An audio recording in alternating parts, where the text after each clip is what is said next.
día, buen día Silvia. Me sumo a los agradecimientos de Diana. Con Pablo estamos muy felices de que hayas aceptado la invitación de compartir esta última clase de Clínica de la Psicosis, con un tema que realmente ha interesado mucho a los participantes, así que muy acertado. Y bueno, voy a hacer una breve presentación de Silvia.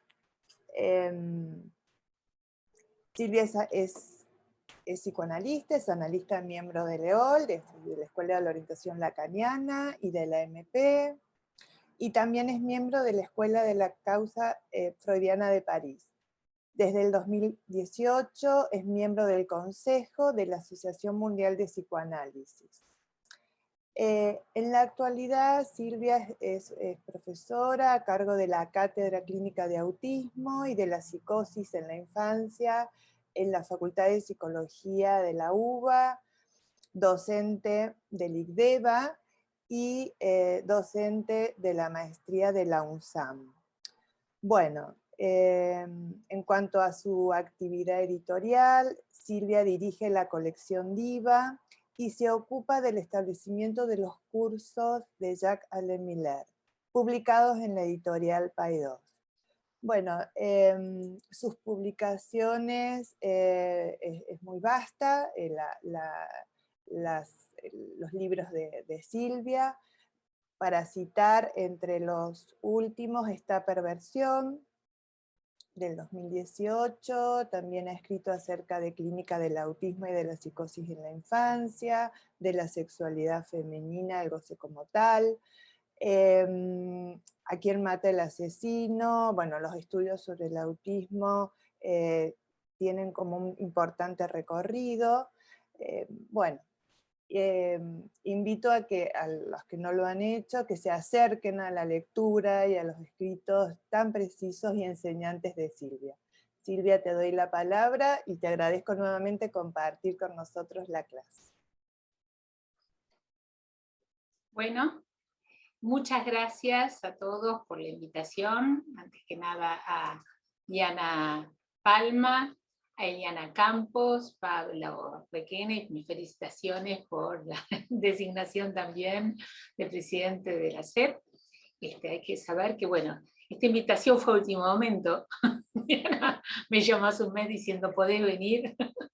Así que bueno, pero veremos qué tal sale. Pero siempre me da mucho gusto estar acá en Mendoza, menos virtual, reconozco, porque falta un poco de la relación, del afecto societatis, pero que en francés se dice heureusement, afortunadamente, va a haber el festejo de la SEP pronto y voy a tener la posibilidad de encontrarme con mis colegas mendocinos y de pasar un momento juntos.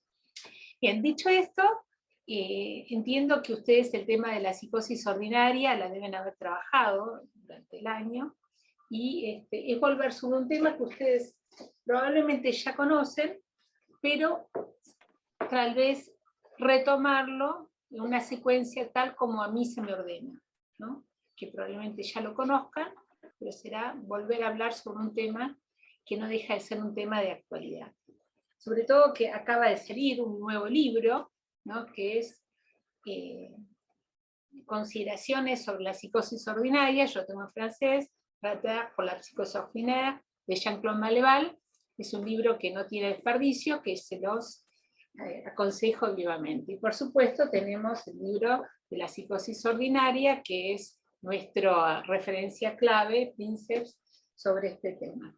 El otro, en bibliografía, está el artículo de Retorno sobre la psicosis ordinaria, de Jacques-Alain Miller, que es un artículo, y después de Eric Laurent hay una secuencia de artículos que lo recopilé, que están publicados en El sentimiento delirante de la vida, que hay 3 intervenciones de Eric Laurent, que yo también les sugiero para su lectura, sobre el tema de la psicosis ordinaria. O sea, les acabo de alguna manera presentar la bibliografía que yo tuve presente para leer y presentar en la clase de hoy, y algunos otros temas que iré desarrollando. Por otra parte, como en la presentación Eliana dijo que me ocupo de los establecimientos de los cursos de Millar, aprovecho para presentarles el último curso de Millar, que es 1, 2, 3, 4, la primera parte que salió este año, con una traducción de Rick Berenguer y mi establecimiento, y que no tiene desperdicio, también se lo sugiero como lectura. Entonces, si pasamos directamente al tema de la psicosis ordinaria. La psicosis, ustedes saben que es un diagnóstico ampliamente trabajado por Lacan a lo largo de su enseñanza. O sea, desde los albores de Lacan psiquiatra. En realidad comienza se incluye el psicoanálisis a través de la criminología cuando era residente en el servicio de Claude, que se ocupaban de la criminología en la relación con la psicosis. O sea que desde sus comienzos, desde su pasantía, su residencia, se interesó por la psicosis. O sea que es un tema que vamos a encontrar a lo largo de su obra. Pero el término psicosis ordinaria no fue utilizado por Lacan. O sea que pertenece más a un uso dentro de nuestra comunidad analítica del siglo XXI. Hasta los años 90 del siglo pasado, la psicosis no desencadenada fue también poco trabajada por la comunidad analítica. Esto lo presenta muy bien Malevar en su libro, que lo explica muy bien. Dice, seguramente porque su hipótesis es por el cuidado que daba Lacan al diagnóstico diferencial entre neurosis y psicosis. Entonces, no se trabaja tanto sobre la psicosis no desencadenada, sino el énfasis estaba sobre la psicosis, las grandes psicosis, lo que podemos llamar ahora la psicosis extraordinaria. En los años 50, el diagnóstico de psicosis, pensado a partir de la estructura, del concepto de la estructura que utiliza Lacan de acuerdo al estructuralismo de la época, iba a plantearlo como un accidente simbólico efecto de la forclusión del nombre del padre. O sea que, en realidad, la psicosis se crea a partir de la idea de neurosis. La estructura de la neurosis sería el punto de partida, y cuando hay un accidente simbólico, que es la elisión de un significante, nos encontraremos con la psicosis. Y Lacan se ocupa muy bien de hacer este diagnóstico diferencial, que sigue permaneciendo importante para nosotros, porque eso orienta a la cura. Lo que pasa es que nosotros lo hacemos en un diagnóstico bajo transferencia. Pero en los años 70, que ya es el final de la enseñanza de Lacan, hay una inversión del paradigma, en la medida que puede plantearse una forclusión generalizada. O sea que por estructura hay un agujero, que es el no hay relación sexual. Entonces tenemos dos tipos de forclusiones. Por un lado, la forclusión del nombre del padre se vuelve un caso particular y se habla de una forclusión restringida, a diferencia de la forclusión generalizada, que hay un agujero en la estructura. Ustedes saben que el primer paradigma de Lacan es un paradigma del deseo, de la primera parte de su enseñanza, que está en relación a la falta. El deseo está siempre en relación a la falta, al Aufhebung. Y la segunda parte de la enseñanza de Lacan, el paradigma, es el paradigma del goce, donde ahí no hay nada que falte, sino que lo que se pone en juego es el agujero. Y el agujero es el agujero de la no relación sexual. Entonces, esto lleva a Lacan en un texto que se llama A lo mejor en Vincent, ¿no? Que es un texto que escribió Vincent, era la Universidad de París 8, ¿no? Y escribe un pequeño texto solicitado, dice que va a llegar a decir todo el mundo es loco, es decir, delirante. O sea que al decir todo el mundo es loco, es decir, delirante, es que cada uno va a delirar a su manera. Entonces, como cada uno delira a su manera, eso se trata de singularidades.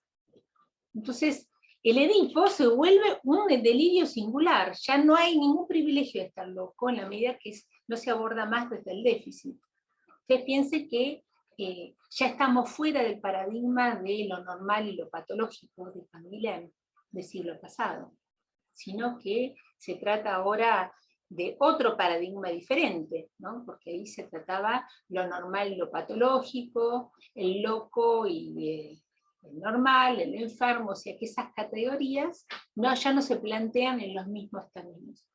Entonces cuando Lacan dice que hay un agujero que es de estructura, que no es relación sexual, frente a ese agujero aparece un S2, que es el delirio, y cada uno delira a su manera, ¿no? O sea, eso significa que uno va a un análisis y va contando su delirio edípico, y lo repite hasta que se puede producir alguna reducción en el análisis, y hay un punto donde eso cae, en el punto donde se las arregla y aparece un saber hacer con eso.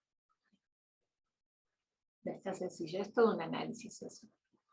Entonces, si ya no estamos pensando la locura desde un déficit, no es ningún privilegio estar loco, sino que la locura tiene que ver con esa manera que cada uno delira. Ahora, este término psicosis es un término que viene del siglo XIX, que apareció con la psiquiatría clásica. Pero al mismo tiempo, que o sea, no es una cuestión puramente nominalista, o sea que en un mundo donde los manuales psiquiátricos hicieron una proliferación de nombres, no es un nombre más. O sea, en el mundo contemporáneo, la cuestión nominalista hace que aparezcan nombres para distintas clases que van cayendo de acuerdo en la medida que esos síntomas no siguen funcionando en forma privilegiada, ¿no? O sea que Miller mismo dice que hay un real y existe una envoltura formal del síntoma, que son justamente esos significantes que tratan de aprender ese real. Entonces, hay un real, y eso hace que han ido cambiando las nominaciones que se traducen como los distintos tipos de psicosis. La clínica cambia en la medida en que esas clasificaciones se modifican. Entonces, el siglo XXI lo que va a mostrar es una expansión de la psicosis que queda absorbida en la multiplicación de estilos de goce que rigen nuestro mundo contemporáneo.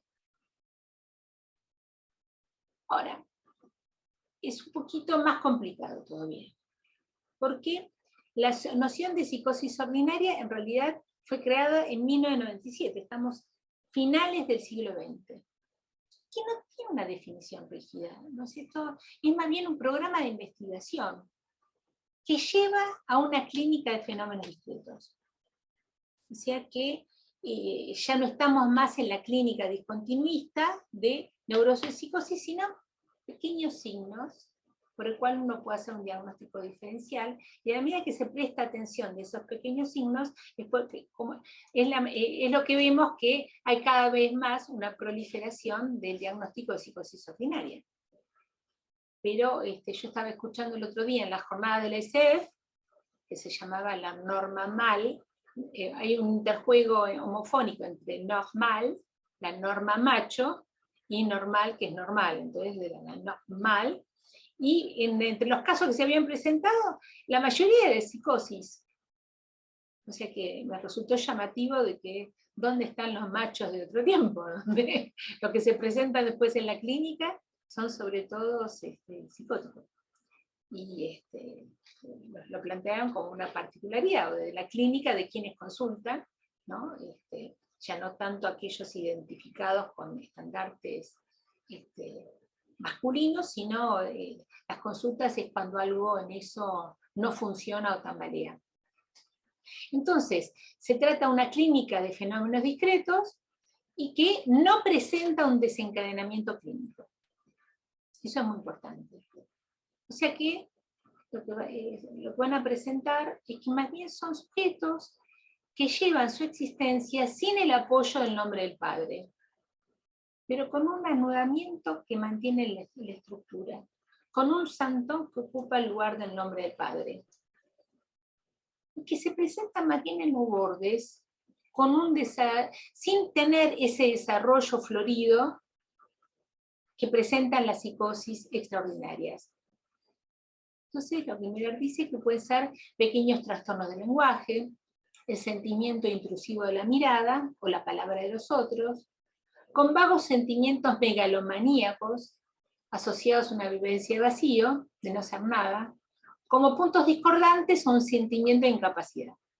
Todo esto le puede pasar a cualquiera, pero que hay que poder dilucidar por qué eso, que cualquiera podría describirnos a cualquiera de nosotros, por qué en algunos casos corresponde a la neurosis y otros a la psicosis ordinaria.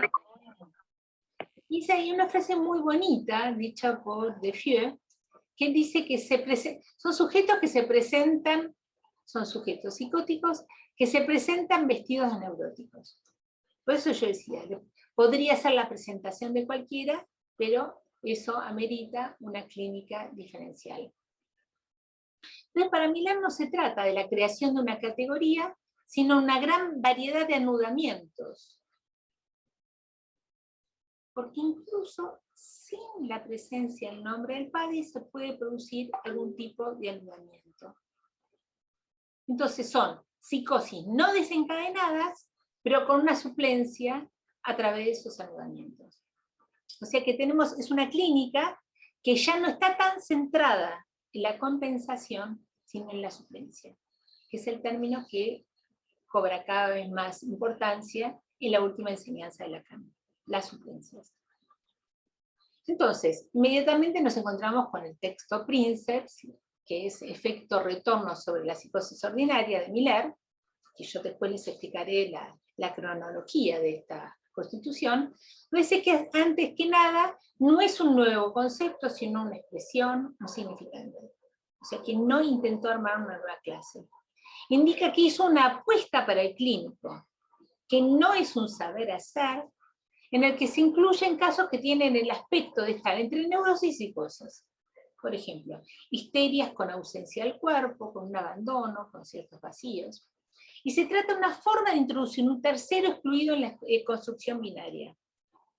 Si no se reconoce la neurosis, si no se logra hacer un diagnóstico positivo de neurosis, puede ser una psicosis disimulada, velada, en la que existen pequeños índices variados. Entonces, es una categoría epistémica que objetiva. Pero ojo, que eso no tiene que llevar a ser que por descarte sea neurosis o psicosis. Porque lo que nos lleva a una apuesta todavía más interesante es que hay que poder hacer un diagnóstico positivo de neurosis. Por supuesto, en transferencia. O sea que eso hace que nos despertemos un poco, que no demos todo por sentado. Ahora, ¿cómo surge esta categoría? Es una categoría que se fue construyendo a partir de conversaciones de las secciones clínicas de Francia, en donde se pone a trabajar una exploración en torno a la psicosis. Es muy interesante que a fines del siglo XX las secciones clínicas francesas se empiecen a reunir para hablar de psicosis y produzcan algo nuevo. O sea, que es la idea de que la conversación a través de casos clínicos permite el surgimiento de algo nuevo. Entonces, hasta entonces los trabajos sobre psicosis no desencadenadas eran bastante raras, se lo puede decir Maleval, y entonces se arma la siguiente secuencia. En 1996 aparecen los efectos de sorpresa en la psicosis, de conciliábulo de Angers. O sea que, algo que sorprende. En 1997 en Arcachon aparecen casos raros, los inclasificables de la clínica, efectos clínicos mínimos, ¿no? Que también hay un libro publicado con ese nombre. Y es una conversación donde ya se pone de manifiesto un pasaje de una clínica discontinuista a una continuista, que es un pasaje del binario al anudamiento. 1998 en Antibes, Miller forja el concepto, la categoría de psicosis ordinaria. Ya no extraordinaria, sino modalidad de presentaciones más modestas. Ahora, esta es una conversación muy interesante, o sea que para las cursadas valdría la pena detenerse en todos los problemas clínicos que se plantean, porque se manejan tres categorías. Una es la neoconversión, todo es neoconversión, el neodesencadenamiento y la neotransferencia, ¿no? Entonces, Loran lo va a comentar, y va a decir que con la neoconversión se pasaba a tener una concepción más global del acontecimiento del cuerpo. El concepto de acontecimiento del cuerpo es un concepto de Lacan que introduce en el seminario 23. O sea que, cómo el cuerpo queda afectado. Es muy importante porque con esto Lacan ya deja hablar de sujeto, del inconsciente, y habla del ser hablante. Porque sujeto más cuerpo. Entonces, cómo el impacto de la lengua sobre el cuerpo produce un acontecimiento del cuerpo. Entonces, acá la neoconversión es acercarse a esta idea de los acontecimientos del cuerpo. Ahora, por eso Loran se pregunta, en la página 114 de este libro, El sentimiento delante de la vida, ¿cómo un sujeto se relaciona con un cuerpo que no es armado por un síntoma centrado en el amor al Padre? Es interesante la pregunta. ¿No? O sea, que uno podría escribir toda una tesis tratando de contestar esta pregunta. ¿No? O sea, como, porque eso ya da cuenta de que el tema del amor al Padre es un punto central en las neurosis. ¿No? O sea, que no, el síntoma no está centrado en la psicosis por el tema del amor al Padre, y cómo va a hacer que se arme, se va a relacionar con ese cuerpo. Que es la relación entre psicosis y cuerpo. Ese sería el binomio. Con el llamado neodesencadenamiento, permite examinar el desenganche de una perspectiva compatible con la discontinuidad y de la continuidad. O sea que no es un desencadenamiento claro de una ruptura, sino un desenganche. Es un término que empieza a utilizarse en este texto, que es cómo se desengancha el otro. O sea, la idea es que alguien puede desengancharse y volverse a enganchar. Y finalmente está el término de neotransferencia, que remite a lo que serían las particularidades de la dirección de la cura. Y esto siempre, Eric Loran es muy preciso en lo que él dice, porque siempre en la dirección de la cura del tratamiento es necesario poder ubicar pausas, rupturas y cortes, ¿no? Que eso sería la interpretación en la psicosis, es lo que funciona. Una pequeña pausa, producir algún tipo de, en esa continuidad de goce, producir algún tipo de intervalo, algún tipo de intersticio.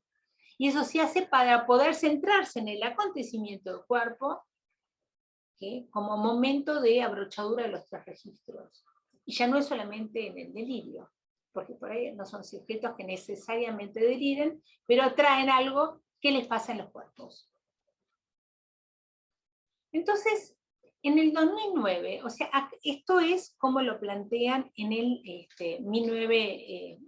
1998, pero en esto que digo de Eric Loran es en otros momentos, pero en el 2009, o sea que pasan casi, le diría, no puedo decir exactamente, casi 10 años después, 1998 a 2009, casi 10 años después, en el efecto retorno sobre la psicosis ordinaria, Miller va a introducir algo más. Y va a hablar del texto de Scheber, donde habla de el desorden en la juntura más íntima del sentimiento de la vida. Y esto se encuentra en una antigua versión que tengo de los escritos, en la página 540, ¿no? Donde Lacan está hablando de la Verwerfung, ¿no? Va a decir, la Verwerfung será pues considerada por nosotros como la forclusión del significante, en el punto donde ya veremos cómo en el llamado al nombre del Padre pues, puede pues responder en el otro un puro y simple agujero, el cual por la carencia del efecto metafórico provocará un agujero correspondiente en el lugar de la significación fálica. Es un momento muy importante en la cuestión preliminar, porque está diciendo que frente a la forclusión del nombre del Padre P0, eso va a producir un Φ0 a nivel de la significación fálica. Por un lado lo va a poner como causa, pero en otros momentos en el mismo texto lo va a poner como simultáneo, o sea que es un tema interesante porque llevó también ya mucho antes a reflexionar sobre, digamos, los efectos del Phi0 en la psicosis, o sea, cómo eso queda afectado en el cuerpo. Entonces, en ese momento, para ilustrarlo, este agujero va a hablar del asesinato de almas, y a continuación va a decir que está claro que se trata aquí de un desorden provocado en la juntura más íntima del sentimiento de la vida en el sujeto. Y a partir de lo cual va a hablar del homicidio y demás. Lacan dice eso en el 58. Pero esto ya aparece después, este sentimiento de la vida, aparece en Lacan al final de su enseñanza, ¿no? Y acá, en este texto, en la cuestión preliminar, que es una guía de trabajo también muy interesante para explorar y estudiar, ¿no? Porque acá, cuando está explorando el efecto de la regresión tópica al estadio del espejo en Schiller, está la oposición que va a establecer entre el ser de vivo y el ser de muerto en Schiller. El ser de vivo tiene que ver con la identificación fálica. Y el ser de muerto es cuando no aparece eso. Y en Schiller no aparece eso. Entonces, en esta oposición entre ser de vivo y ser de muerto, ese ser de muerto corresponde a Phi0. Yo no sé si lo siguen. O sea que dijimos que hay P0 y eso produce un Phi0 a nivel de la significación fálica. Entonces, la experiencia subjetiva de Schiller es que el sujeto estaba muerto, justamente porque no está esta identificación fálica. Entonces el sujeto estaba muerto, aparece como Phi0 y queda afectado su sentimiento más íntimo, la juntura más íntima de su sentimiento de la vida. Entonces él puede ver que un cadáver leproso lleva a otro cadáver leproso, o que leía en los diarios que estaba muerto. Entonces, a partir de esta pista, que es fundamental en la cuestión preliminar, Miller se va a interesar por ver cómo en índices muy nimios de pequeños detalles eso se va a poner de manifiesto en la psicosis ordinaria. Entonces va a plantear 3 externalidades diferentes en relación a este desorden. Entonces, la primera es la externalidad social, que puede ser una identificación de sujeto con una función social, una profesión, en una relación negativa. ¿Cómo sería esto? Que aparece una especie de desamparo misterioso, una impotencia en relación a esa función. Se va a experimentar como una barrera misteriosa y el sujeto no se ajusta. Hay un desenganche, una desconexión. Pero así como es lo negativo, puede ser como una identificación social positiva. Por ejemplo, insisten demasiado en su trabajo, en su posición social. Es muy, muy contemporáneo, ¿no? Porque él va a decir que para un sujeto, la pérdida del trabajo puede desencadenar la psicosis porque su trabajo no era más que un nombre del padre, ¿no? Y esto corresponde a cómo en nuestros días ese nombre del padre es el hecho de ser nombrado para.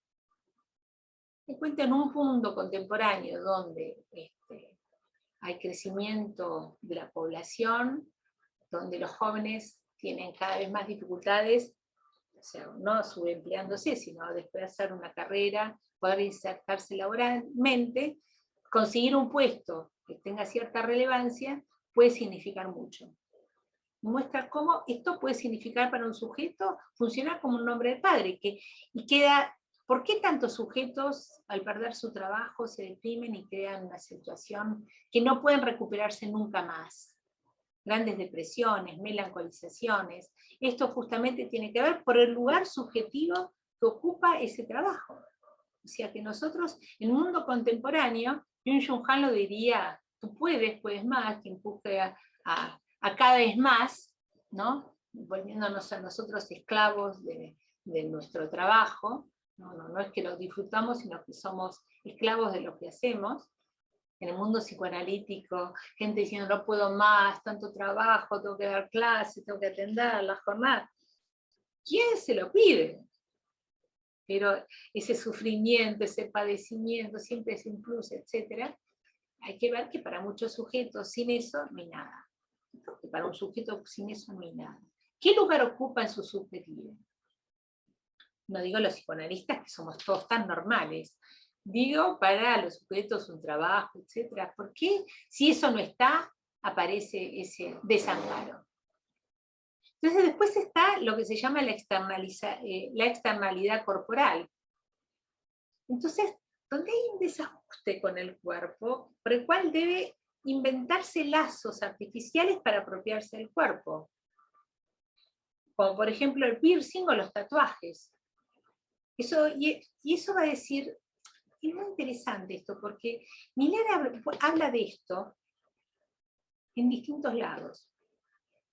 Por ejemplo, en la invención psicótica, él va a mostrar cómo en la esquizofrenia, a veces, todo el trabajo que hay sobre el cuerpo es una manera de ese goce, que se expande, que sale del cuerpo, y es una manera de mantenerse justo el cuerpo, mantener el cuerpo, como que tiene que inventarse un cuerpo. Donde él va a decir que, por ejemplo, nos levantamos y caminamos, y nos peinamos, pero para un sujeto el movimiento de los pies podría estar complicado, pierde la función del cuerpo, ¿no? Como un niño que decía que cuando movía la cabeza se movía la capa de ozono. Entonces tenía que tener mucho cuidado con los movimientos. Entonces aparece la idea de la invención psicótica. Pero después en otro texto, mira, que se llama Niños Violentos, doy todos ejemplos de niños, porque es un tema de psicosis en la infancia, pero de niños violentos, se va a decir que cómo la moda está inspirada en la psicosis ordinaria, porque el tema del piercing o el tatuaje, no podemos decir que alguien es psicótico por tatuarse, cuando más de la mitad de la población está tatuada, ¿no? O sea que eso es algo que se expande, o que tiene un arito de más, un arito de menos, ¿no? O sea, el otro día un adolescente que quiso, que era una videoconsulta, quería producir un impacto sobre mí, entonces se mostró con todos los piercing que tenía en unas primeras entrevistas, y lo hacía resaltar en la lengua, en la nariz, en todo, era un sujeto psicótico, no logró impactarme en nada, sino que le pedí que me cuente de cada uno, así como tenía, que yo en realidad quería ver más, que quería saber acerca de eso.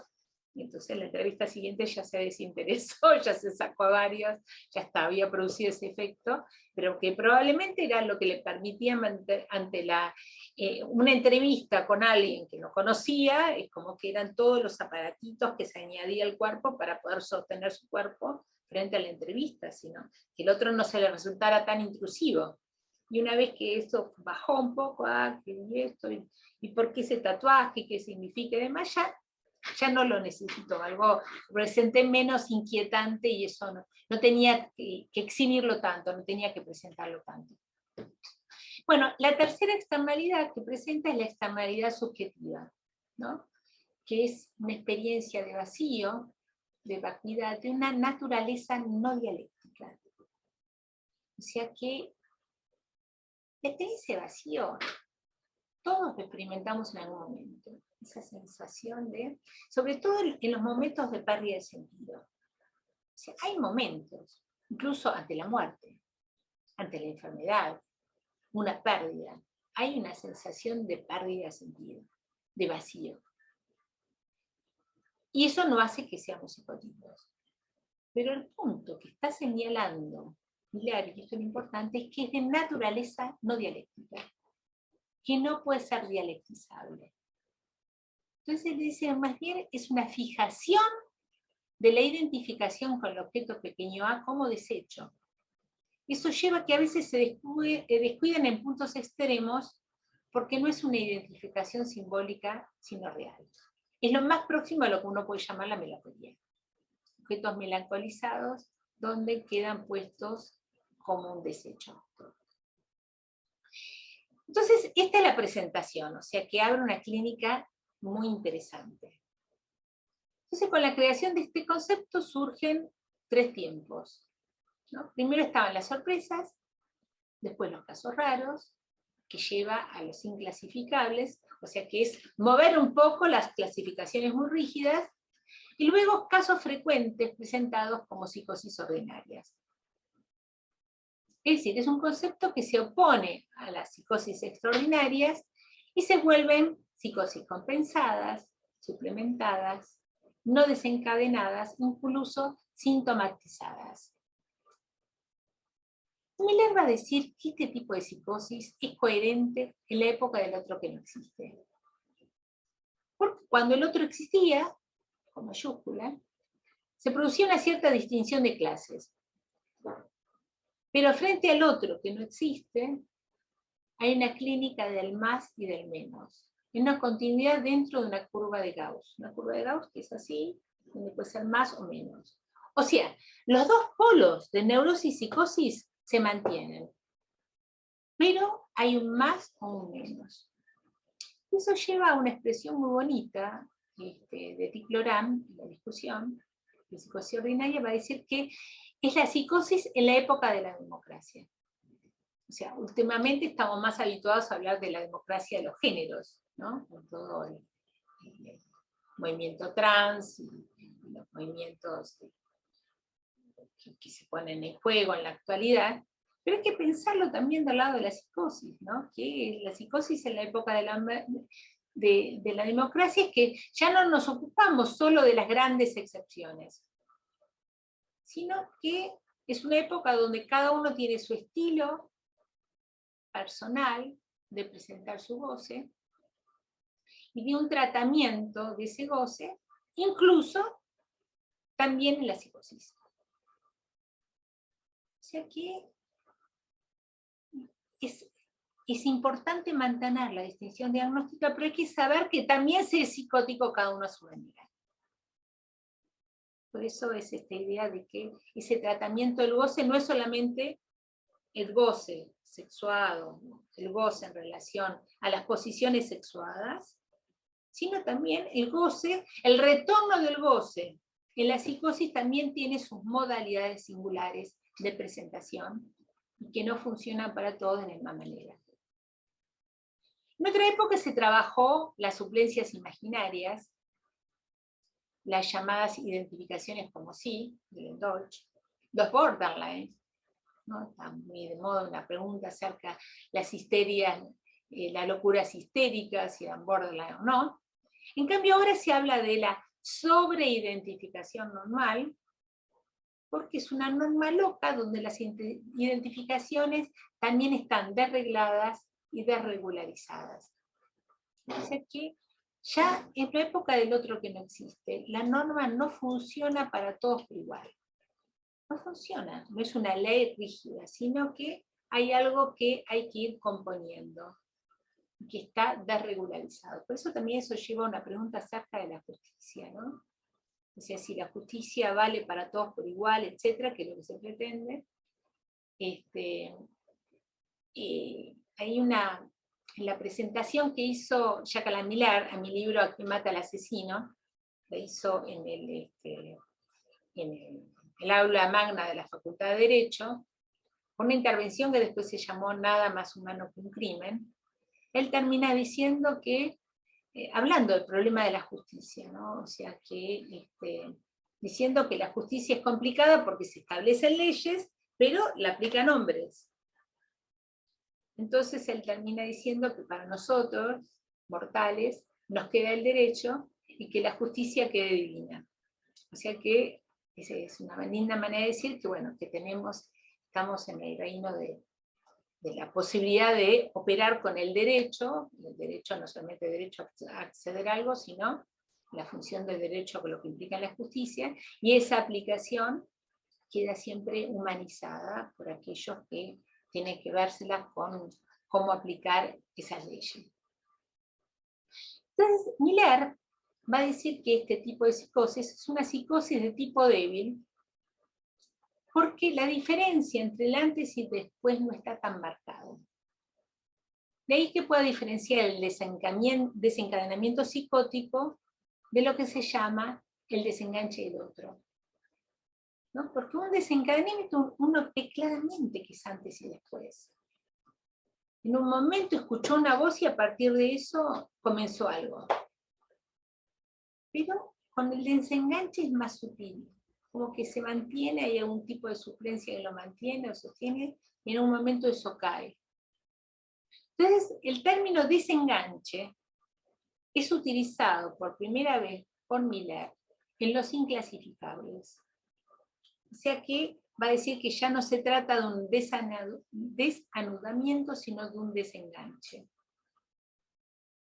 Entonces, una vez que Miller utiliza ese término de desenganche en los inclasificables, en la siguiente conversación clínica fue desarrollado, o sea, cuando en la conversación clínica sobre la psicosis ordinaria, fue argumentado más lo que sería la cuestión del desenganche del otro.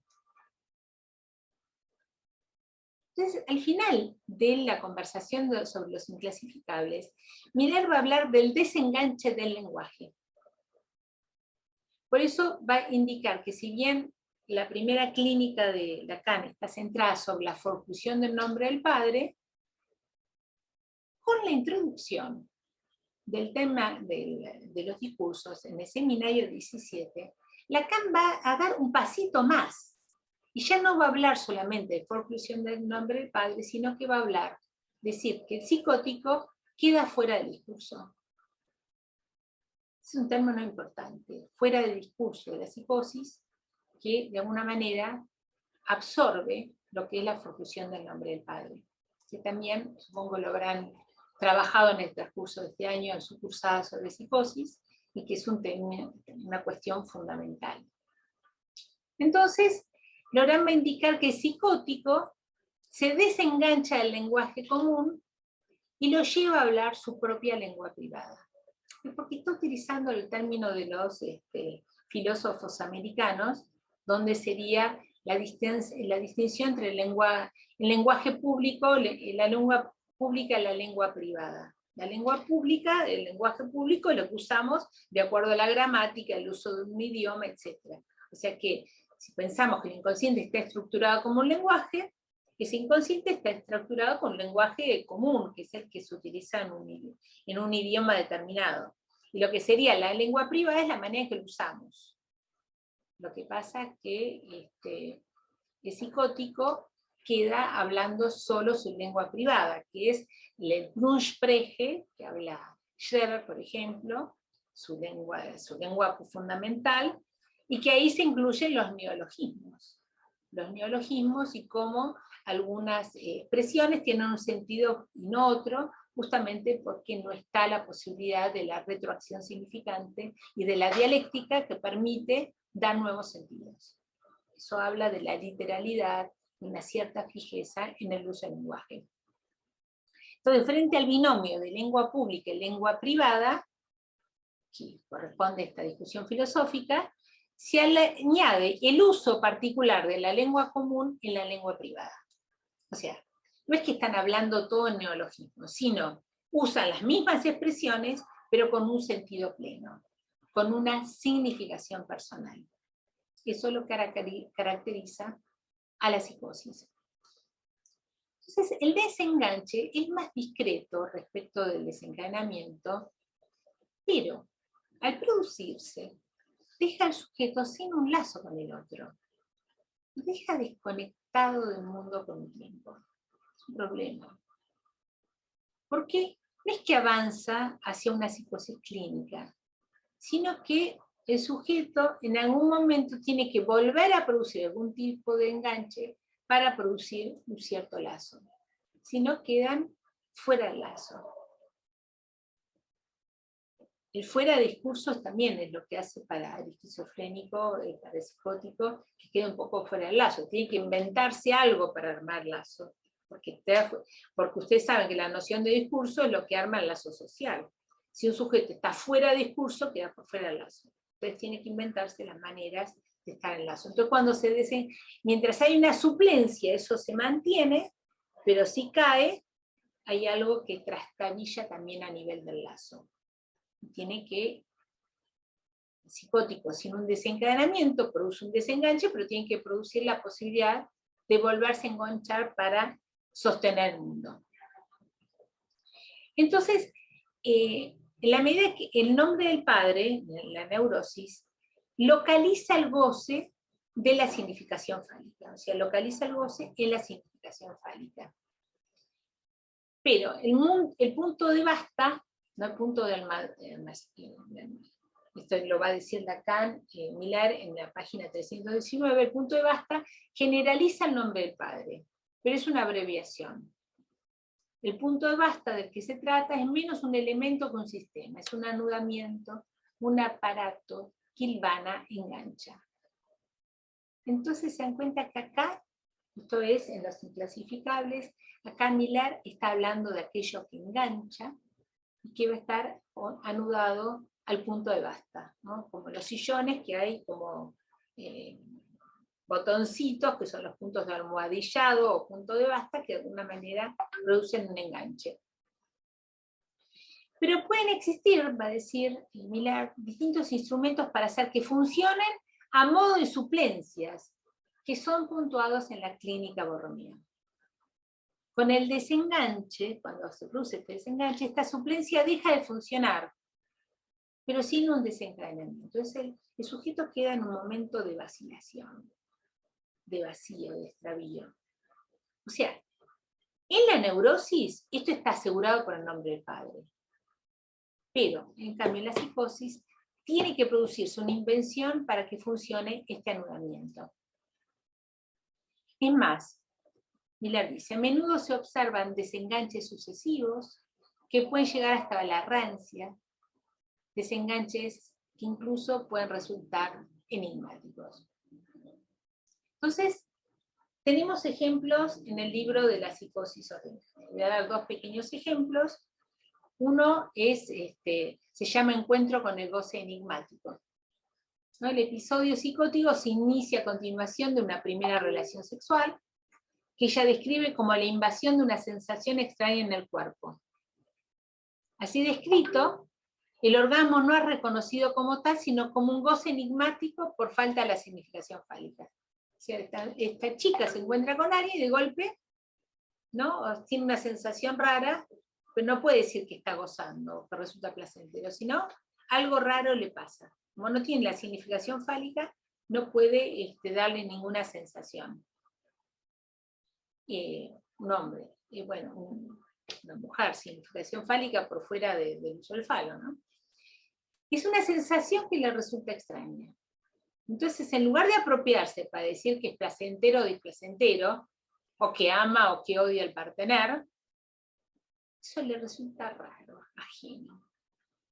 Y queda como deslocalizado. Entonces, en ese caso particular, lo van a situar como un desenganche. No como un franco desencadenamiento, sino más bien como un desenganche. Está esa sensación extraña en el cuerpo. Y el otro ejemplo, también en este mismo libro, se llama Misión Cumplida, ¿no? Se trata de alguien que es el hijo espiritual de la tía y de la iglesia, a los cuales llamaba sus verdaderos padres.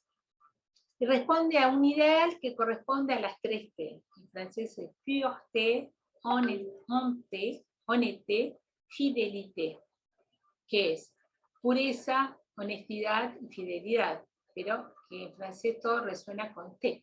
Pureté, honnêteté, fidélité, las 3 T. Esa misión le daba un lugar en lo social, que es la base de la suplencia, ¿no? Que tenía que mantener estos 3 principios. Ahora, con la primera hija se volvió su único educador.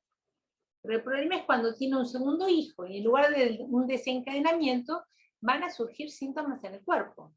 Dolores, trastornos hipocondríacos. O sea, se estabiliza y lo engancha la nominación de un puesto importante en una institución educativa que se enlaza a su misión. O sea, tenía la misión de educar a su hija. Cuando tiene un hijo, ¿y ahora qué hago? Era uno, no dos. Eso también a veces lo veo con entrevistas con padres, ¿no? Cuando dicen, yo tenía lugar para uno, no para dos. Entonces ese segundo queda, si tenemos un niño neurótico, un segundo niño que queda un poco boyando, porque no hay un lugar para él en el otro. No, pero en este caso, no había un lugar para él como padre de otro. Entonces, pero aparece la nominación en una escuela, y eso lo estabiliza. Sigue con su misión. Pero después, un año después, la hija aprobaba brillantemente un concurso. Y eso, en lugar de ser una felicidad, se vuelve un problema. Porque si ella aprobaba brillantemente, ya no necesitaba de él. Entonces, ¿dónde quedaba su misión de padre? Entonces, nuevamente se conmueve la suplencia. Se dan cuenta que es una clínica por la cual los éxitos no aseguran la felicidad de nadie, que pueden justamente producir ciertas vacilaciones, ¿no? O sea que no, eso no asegura nada. Entonces, aparece un sentimiento de indignidad que la acompaña con la sensación brutal de tener el sexo cortado. Literalmente, se le cayó el falo.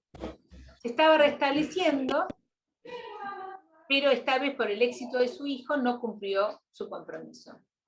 O sea que cae entonces en un estado melancoliforme antes de encontrar una posición paranoica apoyada en su misión educativa social. Entonces, todas las peripecias de su vida hacen fluctuar la misión de educador con la que se sintió investido y con el cual construye su santón, que era la suplencia que le permitía mantener su anudamiento, ese nombre del padre faltante. Pero al caer, su misión en la vida lo abandona, y entonces aparecen los trastornos hipocondríacos y del humor. En una conferencia que dio Eric Loran en el 2006, que está en el sentimiento delirante de la vida, que se llama psicosis ordinaria, Eric Loran plantea que estas psicosis ordinarias están siendo pensadas no solo como una entidad clínica, como novedad nosológica en relación a la psicosis, sino también como un horizonte en la dirección de la cura. O sea que a Eric Loran le interesa que esto conlleva una nueva reflexión en relación a la dirección de la cura. Porque frente al desencadenamiento ruidoso de una psicosis, se puede optar por apuntar el S2, la significación, y se avanza hacia el delirio como intento de estabilización y metáfora delirante. Y esto puede tener años de evolución, pero finalmente se logra un abrochamiento significante del lado delirante, ¿no? O sea, que es eso que el sujeto arma un delirio y después se produce una reducción mínima en un punto donde el sujeto logra encuentra su manera de estar en el mundo. Pero esto es en esa clínica desencadenada, o sea, no se trata de delirar con el paciente, sino justamente de poder alojarlo y poder producir una cierta reducción del delirio. Pero otra opción dentro de la dirección de la cura sería apuntar a ciertos puntos de coagulación de ese uno, que permitiría un enganche, un nuevo nacio social y una salida más rápida, un efecto terapéutico. Son sujetos a los que desde la dirección de la cura se les evita el desencadenamiento. O sea que en ese sentido, el desencadenamiento podría depender de la dirección de la cura. O sea que están apoyados en algo y que justamente hay que poder situarlos y saber cuáles son, y no conmover eso, sobre lo cual se apoyan. O sea que esta cuestión clínica lo que permite es evitar desencadenamientos de la psicosis. Es un planteo interesante y para reflexionar después cómo lo vemos en la clínica y en la dirección de la cura. Entonces este era el primer punto de una presentación general del tema.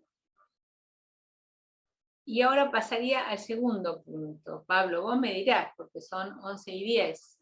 ¿Qué hago? ¿Sigo? Sí, ¿te parece? Avancemos unos minutos más y a las 11:20 cortamos, si te parece. 11:20 cortamos. Ok. Yo sigo y cuando corta. Ok. Dale. Como antecedente de lo que se ve a la psicosis ordinaria, tenemos el examen de Lacan, el seminario 3, de lo que llama el periodo prepsicótico en Schoenberg. Es un periodo, porque esto va a llevar toda la discusión acerca de él. Antes de un desencadenamiento de la psicosis, ¿es una psicosis ordinaria? Y se produce una suplencia, una estabilización. ¿Es una psicosis ordinaria o ya no lo es? Esto que parece una pregunta simple fue una gran discusión dentro de la comunidad médica, que hubo distintos puntos de vista en relación a eso. Entonces, tomemos el periodo prepsicótico de Schoenberg. Tiene sentimientos de perplejidad, extraños presentimientos, junto a la imagen de lo agradable que sería una mujer durante el acoplamiento. Pero también es un periodo de confusión pánica, en el que Lacan se pregunta cómo sitúa el límite entre esa confusión y el momento de construcción del delirio. O sea que no, está delirando. ¿Cómo situamos ese momento? Es más, indica, en ese seminario 3, porque después la posición que va a tomar tanto Millar como Éric Laurent, que Éric Laurent lo dijo claramente, antes del desencadenamiento de la psicosis de Scheber, Scheber era una psicosis ordinaria. Entonces, no es exactamente, va a decir que Lacan va a decir, nada se asemeja más a una sintomatología neurótica como una sintomatología prepsicótica. En este momento está hablando de la prepsicosis, o sea, porque sabemos que después se desencadenó. Entonces uno podría decir ahora, nada se asemeja más a una sintomatología neurótica que una sintomatología de una psicosis ordinaria. ¿No? Entonces, si no hubiera llegado un franco desencadenamiento, estaríamos en la psicosis ordinaria. Si Scheber se hubiera muerto en un accidente aéreo, que no había en ese momento, pero de tren, y no llegaba a la nominación en la Corte Suprema, no habría habido el caso Scheber. Entonces Lacan toma un caso de Catán para examinar esta cuestión de un joven que se pone en primer plano el como si introducido por el Lendoch. O sea que el caso no es del Lendoch. Del Lendoch es el concepto de como si, pero esto lo aplica para el caso de Catán. Es un caso que Jean-Claude Maleval lo cita, pero yo no leí el caso de Catán, y voy a tratar de buscarlo. Si alguno de ustedes lo tiene, les agradecería que me lo envíen, pero si no voy a buscarlo, pues sería interesante ver el caso mismo de Catán. Entonces, es un sujeto que en la pubertad nada había del orden de un acceso a algo que pudiera realizarlo en el tipo viril, dice Lacan. Todo faltó. Se intenta conquistar la tipificación de la actitud viril es mediante una identificación en enganche, siguiendo los pasos de uno de sus camaradas. Vemos aquí el término que aparece en Lacan del enganche. O sea que se engancha con una identificación imaginaria a un camarada. Se pone entonces en primer plano una ausencia de significación fálica y cómo el enganche se produce por esta identificación imaginaria.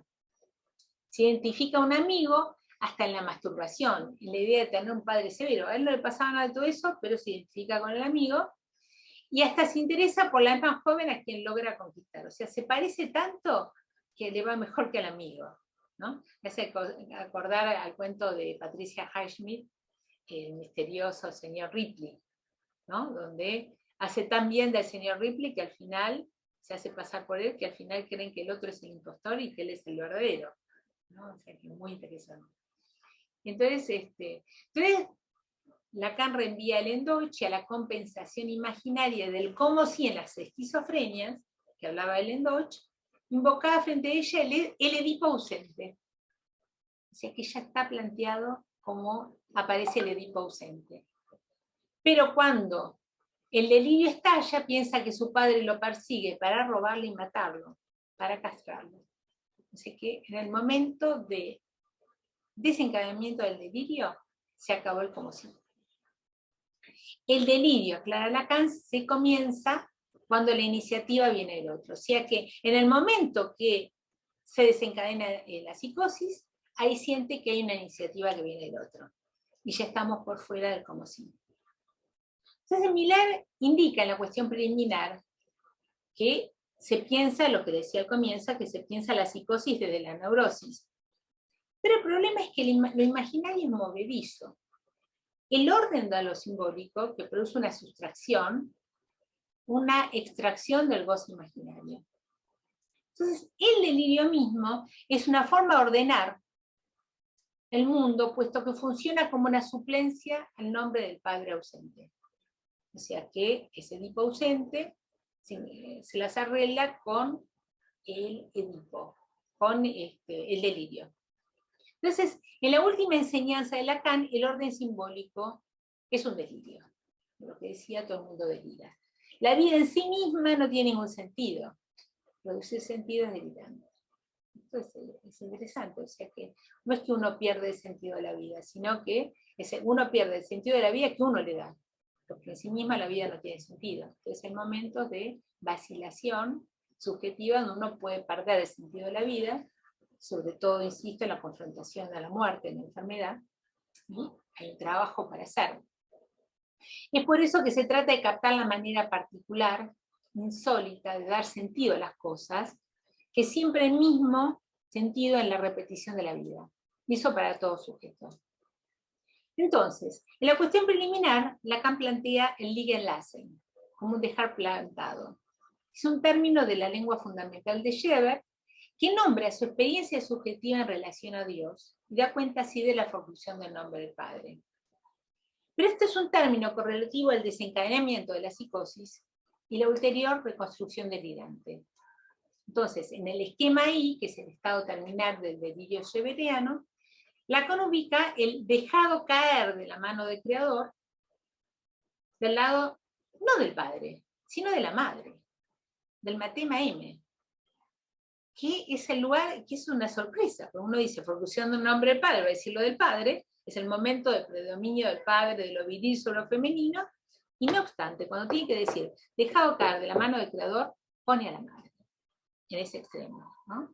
Que va a decir que es el lugar de la simbolización primordial, y que asintóticamente va a unir el yo delirante, lo va a unir de una manera descentrada. Entonces la gran pregunta es, ¿por qué en este delirio aparece la madre como modelo de Dios? Dejado caer de la mano del creador de Dios y aparece la madre. Entonces, Schreber experimenta que Dios deja plantada a la criatura y bombea rayos divinos para después alejarla. Esta descripción, en Lacan, se aproxima al Fordá de la madre simbólica propia del estadio del espejo. Y hay algo más. Antes del desencadenamiento, Schreber se sostiene, y ahí estaría la psicosis ordinaria, se sostiene de la identificación imaginaria a los ideales maternos. La eclosión de la psicosis se produce una regresión tópica al filo mortal del estadio del espejo. Entonces cae esa identificación imaginaria a los ideales maternos que sostenían su mundo. Y se va a producir una disolución imaginaria. Entonces entra en una confusión ansiosa. ¿Y dónde se va a refugiar? En la casa de la madre. Entonces aparece la idea de, a falta de ser el falo que le falta a la madre, le queda la solución de ser la mujer que le falta a los hombres. Que es lo que va a decir Lacan como esta solución que encuentra Schreber. Pero al mismo tiempo va a decir que esta solución es prematura y la resolución del delirio se estabiliza con la identidad otorgada de ser la mujer de Dios, a partir de la identificación y la ecuación Gerr-Phallus, dada por Lacan, que es un momento donde le daba ese valor fálico que podía recibir la joven. O sea que va a pasar así de la indignación a la reconciliación en la medida que queda enlazado a Dios. Entonces, cuando en Tel Aviv, en un comentario que hizo Eric Laurent sobre la cuestión preliminar, hace muchos años, antes de hablar de la psicosis ordinaria, decía que existen identificaciones que no se deducen de la significación fálica ni están garantizadas por el nombre del padre, y le permiten al sujeto mantener una identificación ideal. Y la realización de ideales maternos, por ejemplo en Schreber, pudieron mantenerse durante 50 años. Pero como el mecanismo forclusivo es anterior, en el momento de desencadenamiento de la psicosis, el delirio lo retoma a través de ese efecto de liegen lassen, como esa experiencia subjetiva que enlaza la madre a Dios. O sea que él se sostuvo con estos ideales maternos imaginarios, y ahí vemos la psicosis ordinaria, hasta que en un momento, por el mecanismo forclusivo, hay un desencadenamiento y eso cae.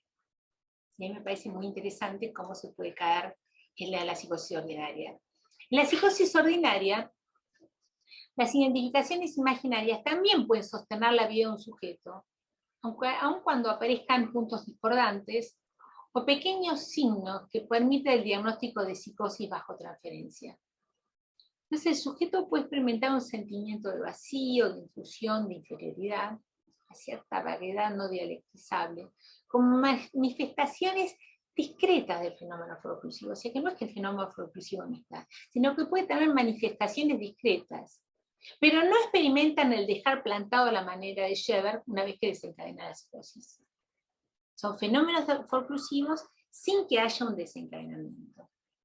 Entonces, eso permite que haya suplencias que armen anudamientos que impidan un franco desencadenamiento. Jacques Lamirer, en ese retorno de la psicosis, a la psicosis ordinaria, va a decir que Scheber disponía de una identificación compensatoria. Entonces acá utiliza la expresión identificación compensatoria frente a la forclusión del nombre del padre, hasta el momento que tuvo una confrontación con un padre con la nominación del cargo de presidente de la Corte Suprema. Entonces, el Liga-Enlace basa la expresión de la caída de sus identificaciones y de la concomitante discontinuidad que se produce entonces en el curso de su existencia. Entonces plantea lo siguiente: en la psicosis ordinaria, el compensatory make-believe, un hacer creer compensatorio del nombre del padre, funciona a la manera de la neurosis. El CMB, de P larga, ¿no? Compensatory make-believe. O sea, que existe algo en forma compensatoria que hace las veces del padre, con una elasticidad necesaria que impide el desencadenamiento clínico frente a las contingencias que podrían perturbar su anudamiento. Entonces, las identificaciones permiten mantener un lugar en el mundo de distintas maneras. Pero en la medida que se trata, ya estoy terminando, Pablo, no te preocupes el tiempo, en la medida que se trata de una cuestión de intensidad, de más o de menos, se mantiene sin experimentar el dejar plantado a la manera de Scheber. Es decir, que puede presentar puntuales desenganches y enganches sin un franco desencadenamiento. Y hay un montaje entre los tres registros que sostienen el más en menos en forma estable, en la medida que funcionan como un tapón frente a la forclusión del nombre del padre. Después del Liga-Enlace, Scheber logra armar un montaje diferente a partir de los tres registros, que producen lo simbólico, se vuelve el garante del orden del mundo, del lado del ideal, junto con un goce transexualista en relación a su propia imagen.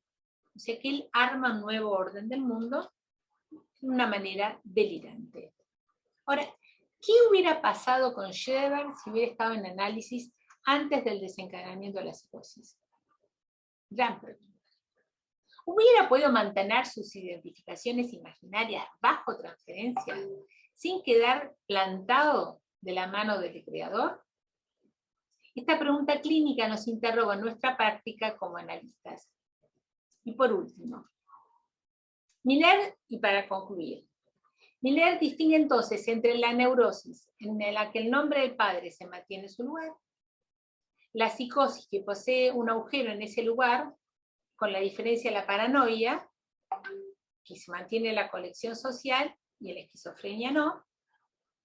Y por último indica que en la psicosis ordinaria no hay nombre del padre, pero sí hay un aparato suplementario que es el make-believe, pero que nunca será como un nombre del padre.